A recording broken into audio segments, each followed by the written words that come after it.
இந்த சிடிஜே இன்றைக்கு விவாத அழைப்பு விடுக்கிறது என்று சொன்னால் இவர்கள் விவாத அழைப்பு விடுக்க தகுதியானவர்களா, இவர்கள் விவாதம் செய்ய தகுதியானவர்களா என்று முதலாவது நாங்கள் பார்க்க வேண்டி இருக்கிறது. இந்த அப்துல் ராசிக் என்று சொல்லப்படுகின்ற இவரை பொறுத்தவரையில் இவரிடத்தில் படிப்பறிவு இருக்கிறது, மொழி அறிவு இருக்கிறது. ஆனால் இவருக்கு குர்ஆன் சுன்னாவுடைய அடிப்படைகளை பற்றிய அறிவு இருக்கிறதா என்று கேட்டால் இவர் ஒரு குர்ஆன் சுன்னாவை அறிந்தவர் என்று தன்னை நினைத்து கொண்டிருக்கின்ற ஒரு ஜாஹில் என்ற நிலையிலே தான் இருக்கிறார். என்பவர் ஜாஹில் தானே. ஒரு ஜாஹில் என்று இருக்கின்ற நேரத்தில் அவருடன் வந்து விவாதம் செய்வதில் உங்களுக்கு என்ன பிரச்சனை இருக்கிறது?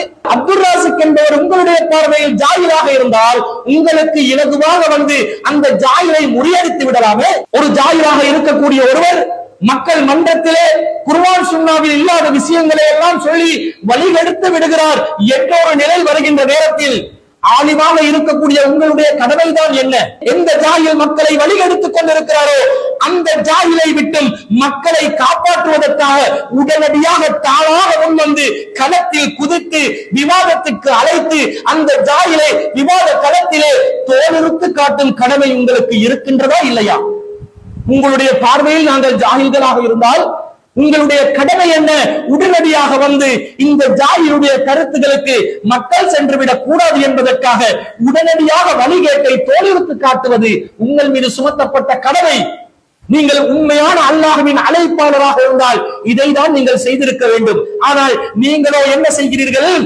எது விவாதத்திற்கு காரணமாக இருக்கிறதோ அதுவே விவாதத்திற்கு காரணம் இல்லை என்று சொல்லி உள்டாவாக பேசி மக்களை திசை திருப்பி மக்களை குழப்பி அடித்துவிட்டு விவாதத்திலிருந்து பின்னங்கால் பிடரில் படுவதற்கு ஓடிக்கொண்டிருக்கிறீர்கள். உங்கள் பார்வையில் ஜாஹில்களுடன் விவாதிப்பது இஸ்லாத்தில் தடுக்கப்பட்டதாக இருந்தால் இதோ கேட்டுக்கொள்ளுங்கள், முஸ்லிம் அல்லாதவர்கள் அனைவரும் ஜாஹில்கள் தானே, காபிர்கள் என்பவர்கள் ஜாஹில்கள் தானே. அந்த காபிர்களுக்கு தானே அல்லாஹ் சொல்கிறான், உதுஉ இலா சபீலி ரப்பிக பில் ஹிக்மா வல் மவ்இலத்தில் ஹஸனா வஜாதிலுஹும் பில்லதி அஹ்ஸன். அவர்களை அல்லாஹ்வின் பாதையை நோக்கி விவேகத்துடன் அழையுங்கள், அழகிய முறையில் உபதேசம் செய்யுங்கள்.